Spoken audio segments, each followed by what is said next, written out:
ఎవరికి దేహము ధరించి దేహంలో ఉన్న వాడికి కర్మలు పూర్తిగా చెయ్యకుండా ఉండడం అనేది అసాధ్యం. ఎందుకు? లోపల గుణాలు ఉన్నాయి కదా, ఆ గుణాలు ప్రేరణ ఇస్తూనే ఉంటాయి, ఆ కర్మలకి అది కర్మల్లో దోస్తూ ఉంటాయి. ఎవరు ఆపలేరు, సత్యం అంతా అంతే కదా. అసలు ఆ గుణములే కర్మలుగా వ్యక్తం అవుతున్నాయి. కానీ ఎవరు ఆపగలరు? గుణాలు ఉన్నంత వరకు కర్మలు జరుగుతూనే ఉంటాయి. సరే, ఇందులో అనిష్టం ఇష్టం విశ్రంజ కర్మణ ఫలం త్రివిధం. ఇక్కడ కర్మ ఫలాల గురించి చెప్తూ ఉన్నారు, కర్మ గురించి కాదు. కర్మ చెయ్యాల్సిందే మనిషి. చేసే కర్మలకు ఫలితాలు 3 రకాలుగా ఉంటాయి. ఎలాగూ? 1 అనుకూలం, 2 అననుకూలం అంటే ప్రతికూలం, 3 కొంచెం అటు ఇటుగా మిశ్రమంగా ఉంటుంది కర్మల యొక్క ఫలితాలు. అయితే ఈ కర్మ ఫలితాలు ఎవరికి చుట్టుకుంటాయి? అత్యాగినాం అంటే కర్మ ఫలితాలు త్యాగం చేయకపోతే, సమర్పణ కనుక చెయ్యకపోతే వాళ్ళని మరణించిన తర్వాత కూడా ఈ దేహంలో ఏ కర్మలు ఇది చేశాడో వాటి ఫలితాలు వచ్చి తీరుతాయి. తర్వాత ఇంకో దేహంలో అయినా ఇవి పొందాల్సింది. ఇక్కడ ఏమి ఎండ్ కావు. చెప్పాను కదా, మళ్ళీ అవి కొనసాగుతూ ఉంటాయి ఇంకా ఎన్ని జన్మలైనా. అందుకే మనకి ఒక పెద్ద బ్యాగ్ ఉంటుంది, సంచిత కర్మ అని పెద్ద బ్యాగ్, పెద్ద ఫిక్స్డ్ డిపాజిట్ లా. అంటే ఎన్నెన్ని జన్మలు ఏ కర్మలు చేశారో మనకు తెలియదు కదా. అవన్నీ ఫిక్స్ అక్కడ డిపాజిట్ అయిపోయి ఉంటాయి. అవన్నీ ఏ కర్మలు ఫలిస్తాయో, ఫలితానికి వస్తాయో అవి మాత్రం ప్రారంభంగా మనకు ఒక దేహంలో అవన్నీ దాని యొక్క ప్రభావాన్ని చూపించి మనకి సుఖాలు దుఃఖాలు ఉదయాల్లో వస్తూ ఉంటాయి. అందుకని మనం శరీరంలో కర్మ చేస్తున్నది ఏమైపోతుందో తప్పకుండా వెంట వస్తాయి. ఏమొస్తాయి? మన వెంట వచ్చేవి మన కర్మ ఫలాలే. మిగతా అన్ని ఇక్కడే వదిలిపోతాయి. విచిత్రం ఏంటంటే మన వెంట వచ్చేదాన్ని మనం చూసుకోము, మన వెంట రానివన్నీ పట్టుకొని కూర్చుంటాం. మన వెంట రానివేంటి? పూజకు పూల కూడా రాదు, ఈ శరీరం కూడా రాదు, అన్ని ఇక్కడే వదిలేసిపోవాలి. శరీరంతో సంబంధం ఉన్నటువంటి వీళ్ళు ఎవరైనా తోడొస్తారు, మరి మన ఇద్దరం పోదాం. ఎక్కడికి? దేవకోలు రాదు, దాడి కట్టిన వాళ్ళు రాదు, దాడి కట్టించుకున్న వాళ్ళు రాదు, కన్నవాళ్ళు రాదు, తాను కన్నవాళ్ళు రాదు, ఎవరు రాదు, అని ఇక్కడే వదిలేసిపోవాలి. వెంట వచ్చేది కర్మల యొక్క ఫలితాలే, అవి చూసుకోవాలి జాగ్రత్త. అవి రాకుండా కర్మ ఫలితాల బంధం కాకుండా ఉండాలంటే కర్మఫల సమర్పణ, కర్మఫల త్యాగియే నిజమైన త్యాగి అంటాడు. నాకు సన్యాసిగా వచ్చింది, కర్మఫలాన్ని త్యజించాడు. సన్యాసి అంటే ఇక్కడ అర్థం ఏంటి? కర్మ ఫలితాలను త్యజించిన వాడు. అయితే మొదటి శ్లోకంలో కామ్య కర్మాలను వదిలేసిన వాడు సన్యాసం అని చెప్పారు. అక్కడ బాగా తేడా తెలుసుకోండి. కామ్య కర్మల్ని వదిలేసి సన్యాసం. సన్యాస స్థితి పొందడానికి ముందు ఏం వదలాలి? కర్మ ఫలితాన్ని ఇక్కడ సమర్పణ చేయాలి కదా, అప్పుడు కదా అది వచ్చేది. రెండింటికి తేడా గుర్తు పెట్టుకోవాలి. అర్జునుడు అడిగిన ప్రశ్న ఏంటి? త్యాగం ఏంటి, సన్యాసం ఏంటి అని అడిగారు.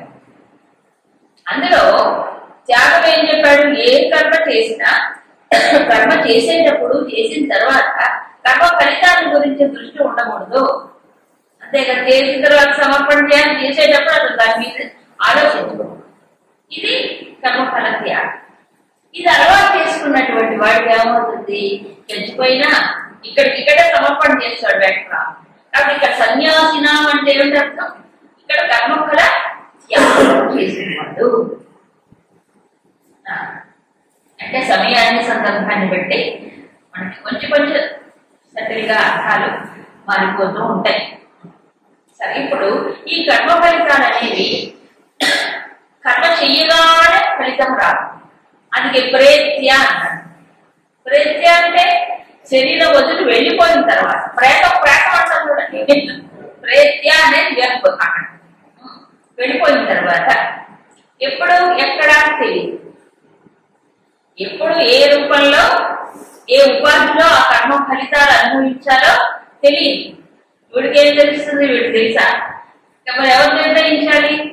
ఆయన ఉన్నాడు కదా, ఆయన ఇంకో దేహంలో అని పెట్టి వేటిని ఇంద్రియాలను వీటన్ని ఆయనకు తెలుసు.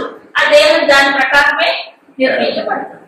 దేని ప్రకారం అనుభవించాల్సిన కర్మ ఫలితాలు. ఇది అర్థమైన తర్వాత ఇవి ఏం మాట్లాడకూడదు. ఎందుకంటే ఈ దేహమే దానితో నిర్మితమైంది కర్మ ఫలితాలతో. ఇక అనుభవించక తప్పుతుందా? తప్పదు కదా.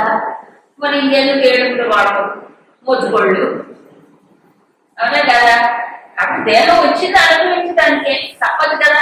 కాబట్టి అనుభవించాలి. అదేదో కాస్త పోలే ఖర్చు అనుకుంటే ఇబ్బంది లేదు. ఏది రావాలో ఎంత రావాలో ఏది పొందాలో అన్నీ వస్తాయి. దాని కోట పంచదార కోట, బియ్యం కోట, మనందరి కోట మనమే నిర్ణయించుకున్నాం మనకే వస్తుంది. అందుకు ఇక్కడ ఒక రకంగా పురుషార్థం యొక్క ప్రాముఖ్యతను ఇండికేట్ చేశారు. అవునా? కర్మ ఫలితాలు చుట్టుకోకుండా ఉండాలంటే కర్మ చేసేటప్పుడే జాగ్రత్తగా చేయాలి. జాగ్రత్తగా చేయడం అంటే ఏంటి? బాగా చేయడమే కాదు, కర్మ ఫలితాలు బంధంగా పరిణమించకుండా యజ్ఞ భావనతో, సమర్పణ భావనతో చేయమన్నాడు. భగవంతుడి యొక్క స్మరణతో, సమర్పణతో చేయాలి. అప్పుడేమవుతుంది? వెంటరావు. లోపల వాసన క్షయమవుతుంది, కర్మ ఫలితాలు వెంటరావు. సో లోపల క్లీను, బయట క్లీను, బాహ్యాభ్యంతర శుచి. అంతేనా? అందుకే చేసేది చెయ్యాలి, చేతులు దులుపుకోం. నాకేమంటారు? ఇది అంటకుండా ఉండాలంటే అది ఇలా సమర్పణ చేయాలి. సరే, ఇప్పుడు కర్మ చేయడానికి ఐదు కావాలి అని మనకి ఇక్కడ ఉపనిషత్తుల్లో, అంటే సమగ్రమైన జ్ఞానాన్ని మనకి ఉపనిషత్తులే ఆ ఉపనిషత్తులో చెప్పారు. ఇక్కడ సాంఖ్యం ఏంటంటే సాంఖ్యే కృతాంతే అని చెప్పారు. కానీ గురుదేవుడు మాత్రం సాంఖ్యం అంటే ఇక్కడ కపిలుడు చెప్పిన సాంఖ్య శాస్త్రము కాదు. ఎందుకంటే కపిలుడు చెప్పిన సాంఖ్యంలో ఈ ఏదాని పంచకారణాన్ని, కర్మకి 5 కారణాలు ఉంటాయనేది అక్కడ లేదు. అంటే ప్రస్తుతం సాంఖ్య ఫిలాసఫీ ఏదైతే ఉన్నదో దాంట్లో ఈ పర్టికులర్ టాపిక్, ఈ సబ్జెక్ట్, ఈ విషయం మాత్రం ప్రస్తావన లేదు. కాబట్టి ఇక్కడ ఉపనిషత్తులు అని అర్థంలో చెప్పారు. సరే, ఏ కర్మ జరగాలన్నా అది పుణ్యం కావచ్చు, పాపం కావచ్చు, ధర్మం కావచ్చు, అధర్మం కావచ్చు, ఏ కర్మకైనా 5 కావాలి. అధిష్టానం అంటే శరీరం, 2 కర్త అంటే ఎవరు? నేను చేస్తున్నాను అనే భావన కలిగినటువంటి అహంకారం. ఇక్కడ శంకరాచార్యులు మాత్రం ఈ కర్త అనే వాటికి కేవలం అహంకారం అనే కాకుండా ఇంకోటి భాష్యాలు చెప్పారు. ఏంటంటే భోక్త అని చెప్పారు.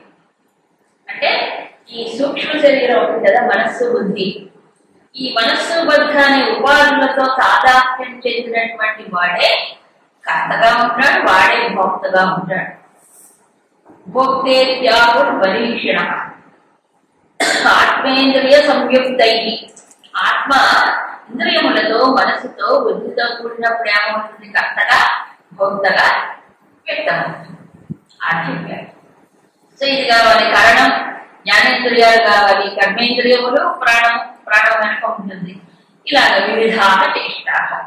పంచమం దైవం, ఇంద్రియ అధిదేవతలు కావాలి, దైవం. ఈ 5 ఉంటేనే జరుగుతుంది. అయితే కర్మ అనేటప్పటికీ ఇక్కడ స్థూలమైన శరీరంతో చేసే కర్మే కాదు, శరీర వాంగ్మనోభి. అంటే శరీరంతో చేసే కర్మైనా, వాక్తో చేసే పనైనా, మాట్లాడటమైనా, తర్వాత మనసుతో చేసే ఆలోచన అయినా ఈ 5 కాదు. అది గుర్తుపెట్టుకోవాలి. త్రికరణములతో మనం ఏ పని చేసినా 5 కావాలి. ఏమైంది కావాలి? నేను చెప్తున్నాం, మనసుతో ఆలోచించడానికి శరీరం ఎందుకండి అని అంటే దానికి అర్థం లేదు. మనస్సు గాలిలో వేలాడుతుంది కదా, శరీరంలోనే మనసు పనిచేస్తుంది. అవునా కాదా? ఏదైనా అంతే, మనం మాట్లాడాలి, వాక్కు. నేను వాక్ ఇంద్రియాన్ని ఉపయోగించుకుంటున్నానండి, నాకు మనసుతో పని ఏంటి అంటారా? ఒకవేళ అలాగంటే ఎవరైనా మాట్లాడితే దాన్ని ఏమన్నా పిచ్చివాడు అంటారు. అవునా కదా, పిచ్చివాడు కూడా మాట్లాడతారు, మనతో ఉండదు. నార్మల్ ఇది కాదు. మనసుతో సంబంధం లేకుండా మాట ఎలా ఉంటుంది? అవునా కాదు? ఒకదానికోటి లింగం. వాండి వాగ్మే మనసి ప్రతిష్ఠితం మనోమే వాకి ప్రతిష్ఠిత చెప్పాడు. అది ప్రార్థన. అంటే ఈ రెండు కూడా కలిసిపోవాలి, రెండు ఒకే అనుసంధానంతో పోవాలి. అంటే మనస్సులో వాక్కు, వాక్కులో మనస్సు ఉంటాయి. కొంత తేడా ఉంటుంది కొంచెం. అదే పనిగా దాన్ని ఏమిటంటే ఇది మార్చుకునే వాళ్ళు ఉంటారు. మనలో మాట ఉంది అది కాకుండా సాధారణంగా మనసును బట్టి వాక్కు, వాక్కును బట్టి మనసు ఉంటే అది త్రికరణములు శుద్ధి అవుతాయి. అలాగే కర్మ కూడా చెప్పే. ఇలా మరి మూడింటితో చేసే వాటికి 5 కారణాలు ఉండాలి. మూడింటితో అంటే శరీరంతో కానీ మనసుతో కానీ కుదురుతుంది. ఇలా ఉండగా ఇది అసలు దీన్ని వెనుకుంటే ఫిలాసఫీ. కానీ దుర్మతి అంటే ఇక్కడ బుద్ధి వికసించినటువంటి వాడు, తత్వం తెలియనటువంటి బుద్ధిహీనుడు ఏమనుకుంటాడు? అకృత బుద్ధిత్వాలు. అకృత బుద్ధి అంటే బుద్ధి ఇంకా శుద్ధముగానే వికసించలేదు. ఏమంటాడు? ఆత్మానం కేవలం కర్తార పశ్య, ఆత్మని కర్తగా భావిస్తాడు. ఆత్మ అంటే ఎవరు ఇక్కడ? నిజానికి తనలో ఉండేటువంటి పరమాత్మ చేశాడు. పరమాత్మే కర్తగా అనుకుంటాం. అలా అనుకోవడం వల్ల ఏమవుతుంది? అతను తత్వాన్ని తెలియని వాడు అవుతున్నాడు. ఇప్పుడు 5 వల్ల నవ్వు జరుగుతున్నాయి. ఆత్మ సాక్షిగా ఉన్నాడు. నవద్వారే పురే దేహి నైవ కుర్వన్న కారయం చెప్పాడుగా. నకర్తృత్వం నకర్మాణం లోకస్య సృజతి ప్రభు చెప్పాడు. ఆయన సాక్షిగా ఉంటాడు. అంటే ఎవరు? పరమాత్మ ఉన్నా సాక్షిగా ప్రకాశ రూపంలో ఆయన చేయడు, ఆయన చేయడు. మరి ఇదిగో ఇవి ఉన్నాయి కదా, ఇవే పనిచేయాలి. అయితే ఆయన సన్నిధి ఉంటారు. అయితే పరమాత్మ లేకుండా సంవత్సరానికి అన్ని పనులు చేస్తాయి. ఇంద్రియాలు కానీ మనసు కానీ కృషి కానీ ఏం చేయదు, సాక్షిగా ఉంటాడు. ఇవన్నీ జరిగిపోతున్నాయి. ఆత్మకి కర్తృత్వము లేదు. సరే, ఇప్పుడు ఏమంటాడంటే మరి అలాంటప్పుడు ఈ కర్తృత్వం అనేటువంటిది కదా మనిషిని బంధించేది. దాని కర్త ఇది జీవుడు కర్తగా వ్యవహారం చేస్తున్నాడు. ఇది కరణం కర్త అని చెప్పాడు. నేను కర్త అనే అహంకార భావం ఉన్నంత వరకు కర్మలు ఏం చేస్తాయి? బంధిస్తాయి. దానికి నివారణోపాయం ఏంటి? యస్య నాహంకృతో భావ యస్య బుద్ధి తలిప్యతి. ఎవరి బుద్ధి అయితే అహంకార భావనతో అంటే కర్తృత్వ భావనతో ఉన్నదో, మలిన పడదో, కర్తృత్వ భావన అనేది లేకుండా ఉన్నప్పుడే హత్వాభిమానులోక అతను చంపిన ఆ కర్మ అనేది అతన్ని బంధించదు. నహంతి ననిబద్ధరి. అతను చంపిన వాడు కాదు, ఆ కర్మ అతన్ని బంధించదు. అంటే చంపడం అనేటువంటి కర్మే బంధించకపోతే సామాన్య కర్మలు బంధిస్తాయా? బంధించు. ఎప్పుడు అహంకార భావన లేకుండా. ఇది ఒక మాలిన్యం. అసలు దీంతోనే పని మొదలు పెడతాడు ఎవరైనా కదా. ఏమని? నేనే చేస్తున్నాను, నేను చేయకపోతే ఎలాగో, నేనే ఇదంతా నిజానికి ఆలోచిస్తే ఇప్పుడు చూసినటువంటిది, ఇప్పుడు ఇవన్నీ ఇంద్రియాలు, మనసు, బుద్ధి ఇవన్నీ ఆటోమేటిక్ గా పనిచేస్తూ ఉన్నాయి. అవునా కదా? మనం ప్రతిసారి దాన్ని కూర్చొని ప్రయాణం చెయ్యట్లా. అవునా కదా? మనసులో ఆలోచన రావడం, దానికి అనుగుణంగా ఇంద్రియాలు పనిచేయడం, ఇంద్రియాలకు అనుగుణంగా శరీరం పోవడం, వాడి లోపలికి రావడం. ఇది ఎంత పెద్ద మెకానిజం కదా. మనం ప్రతిసారి దాన్ని దృష్టి పెట్టి చేస్తున్నావా కదా? ఆటోమేటిక్ గా అన్ని జరిగిపో. అక్కడైతే శక్తిగా చేయాలి, కానీ ఫ్యాన్కి లైట్ ఇక్కడ పిచ్చులు కూడా లేవు ఉన్నాయా? జరిగిపోవట్లా. మరి ఆలోచిస్తున్నాం, దాన్ని బట్టి ఇంద్రియాలు కదులుతున్నాయి. అవునా కాదు? ఎంత సహజంగా జరిగిపోతున్నాయి అంటే దాన్ని దృష్టి పెట్టే ఎవరు కూడా ఎలా జరుగుతున్నాయి? ఇది మెకానిజం. అంటే కర్మలన్నీ మనకు ఏవైతే కర్మలు ప్రారంభంలో మనం అనుభవించాల్సిన అవి మనకు వచ్చేస్తున్నాయి. మనం ఆలోచించట్లేదు.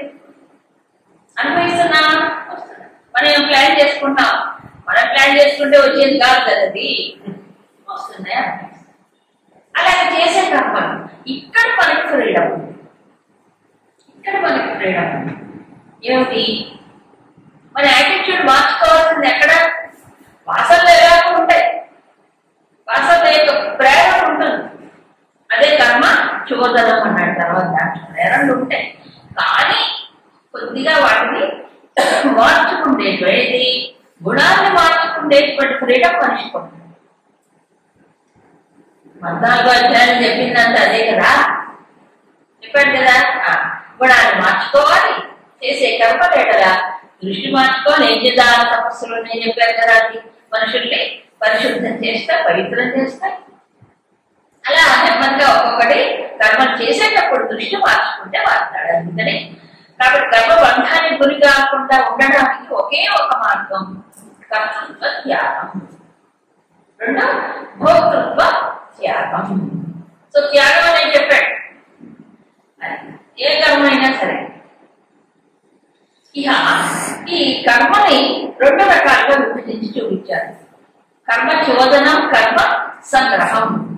కర్మ చోదనం అంటే కర్మకు ప్రేరేపించేది కర్మ చోదనం అంటారు. ఏమిటి కర్మను ప్రేరేపించేది? 3 ఉన్నాయి: జ్ఞానం, జ్ఞేయం, జ్ఞానం. ఒకటి, ఒక మనిషి ఒక పని చేయాలనుకోండి, దాని ప్రేరణ ఎవరు? ఒకటి తాను తెలుసుకునే విషయాలు, అవునా, తాను తెలుసుకునే విషయాలు, తాను పొందినటువంటి జ్ఞానం, అదే జ్ఞానం అంటారు. తర్వాత తెలుసుకునేవాడు ఉండాలి, తెలుసుకునేవాడు ఉండాలి. ఏదో ఒక విషయాన్ని తెలుసుకుంటాడు, ఆ తెలుసుకునే విషయాన్ని బట్టి ప్రేరణ వస్తుంది, తన సంబంధమైన జ్ఞానాన్ని బట్టి కూడా ప్రేరణ వస్తుంది. సో 3 సోర్సెస్ అన్నారు కర్మకి. అర్థమైంది? ఇప్పుడు మీరు మార్కెట్కి వెళ్ళారు, లేదా ఎక్కడికో పక్క ప్రదేశానికి వెళ్ళారు, ఏదో ఒకదాన్ని చూశారు. కొత్త కొత్త విషయాలు తెలుస్తాయి కదా, కొత్త ప్రదేశానికి వెళ్ళినప్పుడు తెలుస్తాయి. ఓ అక్కడ దొరుకుతాయి, ఇక్కడ ఇవి లభిస్తాయి, అది అక్కడ చీప్గా ఉంటుందండి, ఇక్కడ ఏవో ఉంటాయి కదా, బయటకు వెళ్ళినప్పుడు వస్తుంది అంటే కదా మనుషులు చేసేది. లేకపోతే యాత్ర స్థలానికి వెళ్ళారు, అక్కడ ఏర్పాట్లు ఏవో రకరకాల. కాబట్టి ఒకటి తెలుసుకునేవాడు ఒకడు ఉండాలి. ఎవరు? జ్ఞానం. రెండోది జ్ఞేయం, దేన్ని తెలుసుకుంటున్నావో ఆ విషయం. తర్వాత సంబంధమైన జ్ఞానం. ఈ 3 నుంచి కర్మకు ప్రేరణ వస్తుంది. ఒప్పుకుంటారా? మనం ఏ విషయాన్ని తెలుసుకుంటాం దాన్ని బట్టి ప్రేరణ, అవునా? ఆ విషయం సంబంధించిన జ్ఞానాన్ని బట్టి ప్రేరణ. ఒకటే విషయాన్ని అందరు చూస్తారు, అందరికి ఒక రకమైన జ్ఞానం రాదు. అని వాడికి ఎంత జ్ఞానం ఉంటే దాన్ని బట్టి ప్రేరణ వస్తుంది. తర్వాత తెలుసుకునేవాడు ఒకడు ఉండాలి. ఎవరు? లోపల జ్ఞానం. ఆ జ్ఞానం యొక్క గుణాలను బట్టి ఇప్పుడు కోరుకుంటుంది. అందరికి ఒకే కోరిక రాదండి. చూసిన విషయం ఒకటే అయినా గుణాలు బట్టి వాడికి అర్థం అవుతుంది జ్ఞానం. సో అప్పుడు ఏమైంది? 3 ఉన్నాయి. దీని గురించి ఇంకా చాలా చక్కగా ఎక్స్ప్లెయిన్ చేస్తారు, చాలా సెటిల్గా. జ్ఞాతలో అంటే తెలుసుకునేవాడు, వీటిలో ఏం పుడుతుందట? కోరిక పుడుతుందట. జ్ఞాతలో తెలుసుకునేవాడు ఫస్ట్. ఆ కోరిక పుడితేనే కర్మ చేస్తాడు వాడు కదా. ఆ కోరిక ఎలాంటి కోరిక అని అడగద్దు, ముందు ఏదో ఒక కోరిక పుడుతుంది. అది స్వార్థమా, నిస్వార్థమా, పరహితార్థమా, అది ఏదైనా కావచ్చు, ఏదో ఒక కోరిక. రెండవది జ్ఞేయం. జ్ఞేయం అంటే అది తెలుసుకోబడే విషయం లేక వస్తుంది. ఆ వస్తువుని చూడగానే ఏమవుతుంది మనిషికట? ఆ వస్తువుని చూడగానే ఒక రకమైన టెంప్టేషన్ అంటారు, కదలిక, ఒక చలనం ప్రారంభం అవుతుంది. టెంప్టేషన్ అంటే ఏమంటారు తెలుగులో? కదలిక. కదలిక వస్తుంది. ఏది? జ్ఞేయం, వస్తువుని చూడగానే. ఇక 3వది జ్ఞానం. ఎన్నెన్నో విషయాన్ని ఎక్కడెక్కడో మనం వింటాం, చూస్తాం, తెలుసుకుంటాం. ఇవన్నీ ఎక్కడ పోతుంది జ్ఞానం? చిత్తములో జ్ఞాపకాలుగా ఉంటాయి. మెమరీ సో కొన్ని జ్ఞాపకాల వల్ల ప్రేరణలు వస్తాయి. అవునా కాదు? అది ఎప్పుడో ఎక్కడ చూస్తుంటావు కదా, జ్ఞాపకం వస్తుంది. అబ్బో నిజమే, అక్కడికి వెళ్తే బాగుంటుంది అని మన జ్ఞాపకాల వల్ల వస్తుంది. ఎవరిలో ఏ విషయాలు తెలుసుకుంటామో అది మెమరీలో ఉండి జ్ఞాపకాల రూపంలో ఉండి ప్రేరణ పుట్టిస్తుంది. తర్వాత వస్తువును చూసినప్పుడు జ్ఞేయం, ఏ వస్తువును చూస్తామో తెలుసుకుంటున్నామో దాన్ని బట్టి లోపల కదలిక వస్తుంది. అవునా? చూసే వస్తువును బట్టి కదలిక వస్తుంది. అందరికీ అన్ని విషయాలు టెంప్టేషన్స్ కలిగించాం, కొంతమంది కొన్నే కలిగిస్తుంది. అవునా? విషయాన్ని బట్టి కలుగుతుంది. ఇప్పుడు మామూలుగా ఒక కళాకారుడు ఉన్నాడు అన్నప్పుడు, కళా దృష్టి కలిగిన వాడు బయటకు వెళ్ళినప్పుడు ఏదో వస్తువుని చూసినప్పుడు మంచి ఎంత బాగుందో అంటుంటాడు. అవునా కదా? ఆ విషయాన్ని చూసినప్పుడు ఈ లోపల ఉన్నవాడికి ఆ ప్రేరణ. అసలు కళాత్మక దృష్టే లేదనుకోండి, వాటికి మామూలు వస్తువులా కనిపిస్తుంది. అంటే ఏమిటి? జ్ఞేయ వస్తువుని బట్టి ఇతనికి ఒక రకమైన కదలిక కలుగుతుంది. అలాగే జ్ఞాత లోపల కోరిక పడుతుంది. సో మూడు రకాలుగా చెప్పాడు. ఒకటి కోరిక, రెండు కదలిక, మూడు జ్ఞాపకం. ఇవన్నీ కర్మ చోదనం, కర్మకి ప్రేరణ ఇస్తాయి. ఈ కర్మ సంగ్రహం అంటే దేనివల్ల మనం కర్మను చేస్తామో, దేనివల్ల కర్మ సాధ్యం అవుతుందో దాని కర్మ సంగ్రహం అన్నారు. అది మూడు: కరణం, కర్మ, కర్త. కరణం, కర్మ, కర్త. నిజమేగా? ఈ మూడు లేకపోతే ఏమైనా కర్మ జరుగుతుందా, పని చేయడం జరుగుతుందా? ఒకటి కరణం అంటే ఇంద్రియాలు కావాలి. ఇక్కడ కర్మ అన్నారేంటి? కర్మ సంగ్రహం అన్నప్పుడు కర్మ అప్పుడే జరగదు కదా, కర్త కరణం ఉండాలి. కర్మ అంటే ఏంటి? సో కర్మ అనేదాన్ని ఇక్కడ ప్రత్యేకం అర్థం చెప్పారు శంకరాచార్యులు కూడా. ఏంటంటే కర్తవు ఈప్సితమాతమం అంటే ఈ కర్త ఏ రిజల్ట్ అంటే తెలుసు, ఫలం, ఏ ఫలం కావాలనుకున్నాడో అదే. కర్తకి ఒక ఏం ఉంటుంది కదా, ఈ ఫలితం నాకు రావాలి అనేది ఉంటుంది కదా. తను ఎక్స్పెక్ట్ చేసేటువంటి ఫలితం, తను కోరుకునేటువంటి ఫలితాన్ని ఇక్కడ ఈ శ్లోకంలో కర్మ అని డిఫైన్ చేశారు. సో ఇంద్రియాలు కావాలి, చేసే కర్త కావాలి. ఈ కర్తకు ఒక లక్ష్యం ఉండాలి, ఈ ఫలితం పొందాలి, ఒక లక్ష్యం ఉంటుంది కదా, అది ఇక్కడ. ఈ మూడు కలిస్తే కర్మ సంగ్రహం. అర్థమైందా? ఎందుకంటే కర్మ అనేది కర్మ సంగ్రహంలో కాదు కదా. ఇక్కడ కర్మ అంటే కర్మ ఫలం, ఎక్స్పెక్టెడ్ రిజల్ట్, తాను ఊహించినటువంటి కోరుకున్నటువంటి ఫలితం. ఇది మూడు ఉంటే కర్మ అనేది జరుగుతుంది. వీటిల్లో మళ్ళీ ఇప్పుడు భగవంతుడు మూడుగా విభజించి చెప్తున్నాడు. ఇప్పుడు 3 6 ఉన్నాయి.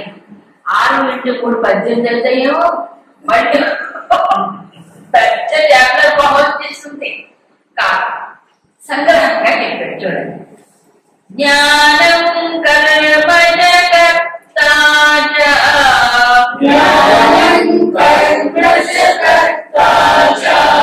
త్రిధైవ గుణభేదతః ప్రోచ్యతే గుణ సంఖ్యానే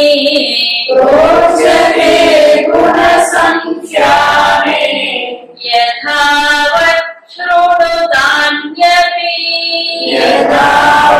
శృణుతాన్యపి. గుణభేదతః, గుణాల్లో ఉండే భేదాన్ని బట్టి జ్ఞానం కర్మ చ కర్త త్రిధా ఏవ ప్రోచ్యతే. జ్ఞానము కర్మ కర్త ఈ మూడింటిని గుణాల యొక్క భేదాన్ని బట్టి మూడు విధాలుగా చెప్పబడింది. ఎక్కడ? గుణ సంఖ్యాని అంటే గుణానికి సంబంధించినటువంటి ఒక శాస్త్రం. ఇక్కడ గుణాలకు సంబంధించిన శాస్త్రం అంటారు. దాంట్లో చెప్పబడింది. యథావత్ తాని అపి శృణు. కాబట్టి ఉన్నట్టుగా అది కూడా నువ్వు తెలుసుకో, విను, నేను చెప్తాను విను అంటున్నాడు మళ్ళీ. సో జ్ఞానము కర్మ కర్త మూడు విధాలుగా ఉంటుంది. మరి ఇక్కడ 6 చెప్పాడు కదండి ఇందాక. జ్ఞానం జ్ఞేయం పరిజ్ఞాత, కరణం కర్మ కర్త అని చెప్పాడు కదా. 6 కాస్త 3 అయ్యాయండి. 6 3 అవుతాయా? ఎక్కడైనా అవుతాయి. 6 3 ఎందుకు అయ్యాయి అని అంటే మనం ఆలోచిస్తే ఎందుకు 3 చెప్పాడు. ఇప్పుడు చూడండి, జ్ఞానం జ్ఞేయం జ్ఞాతలో జ్ఞాత అంటే ఎవరు? తెలుసుకునేవాడు. ఇక రెండవ దాంట్లో కరణం కర్మ కర్త. జ్ఞాత కర్త ఒకటా ఇద్దరా? జ్ఞాత అంటే తెలుసుకునేవాడు, కర్త అంటే చేసేవాడు. సో జ్ఞాత కర్త వేరువేరుగా ఉంటారా?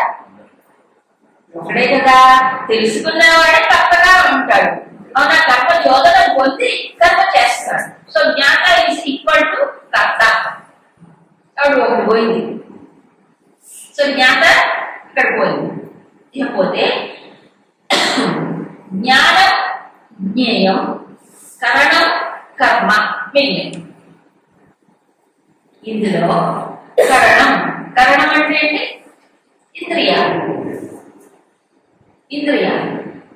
ఇంద్రియాల దగ్గరకు వచ్చేటప్పటికీ దీన్ని గుణాన్ని బట్టి విభజించడానికి వీలు కాదు. ఎందుకంటే ఇంద్రియ శక్తులు అందరికీ ఒకటే. ఇది ప్రతి వ్యక్తికి కూడా ఈ ఎక్విప్మెంట్ ఉంది సార్. ఇంద్రియ శక్తులు ఇవన్నీ ఛానల్స్ కదా. జీవుడు బయటకు వెళ్ళడానికి, లోపల రావడానికి ఇంద్రియాలు ద్వారాలు. ఇవి అందరికీ ఒకటే. అవునా కదా? పళ్ళు, చెవులు, ఉప్పు, నాలుక, చర్మం అనేది అందరికీ ఒకటే.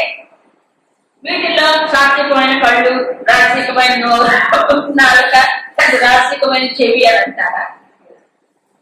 గుణాన్ని బట్టి ఎక్స్ప్రెషన్ మారుతుంది, కానీ అందరికీ ఒకటే. అవునా కదా? అవయవాలు వేరు, కానీ ఇంద్రియ శక్తులు అందరికీ ఒకటే.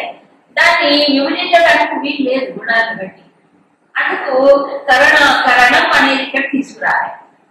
ఇది విభజనలో గుణ భేదాన్ని బట్టి వాటిని విభజించాలి. అవునా కదా? చెప్పండి. సాత్వికమైన కళ్ళు, రాజసిక కళ్ళు, తామసిక కళ్ళు ఉండవు. లోపల మనస్సులో ఉంటాయి వాటి భావాలు, కానీ అవి వీటి ద్వారా వ్యక్తం అవుతాయి. ఏ కన్నైనా ఒకటే, ఏ నోరైనా ఒకటే, అన్ని వాటి చేసే పనులు ఒకటే.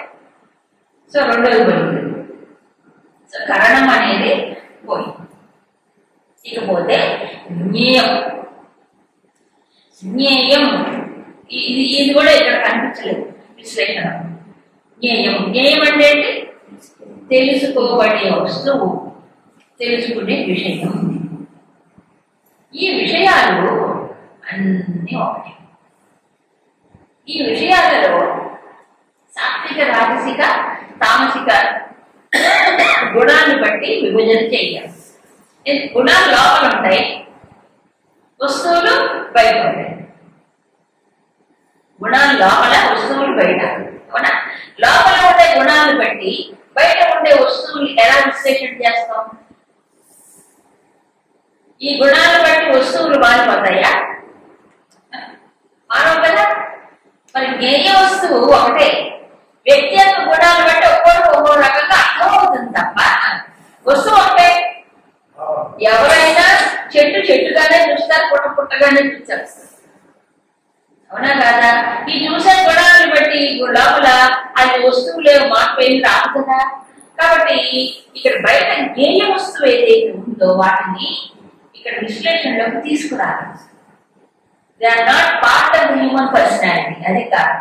అంటే వస్తువులు బయట ఉంటాయి, వ్యక్తిలో భాగమై లేవు. కాబట్టి విశ్లేషణ చేయడానికి అక్కడ కుదరదు. పాయింట్ అర్థమైంది కదా. ఇప్పుడు విశ్లేషణ చేసేది దేన్ని బట్టి? లోపల ఉండే గుణాన్ని బట్టి. ఇప్పుడు జ్ఞానం, కర్మ, కర్త అనేది వ్యక్తి చేసేటువంటిది కర్మ, వ్యక్తి పొందేది జ్ఞానం, వ్యక్తి చేసేది దృష్టిని బట్టి కర్త ఉంటాడు. విషయం బయట ఉంది కదా, బయట ఉండే విషయాన్ని బట్టి ఎలా విభజన చేస్తాడు?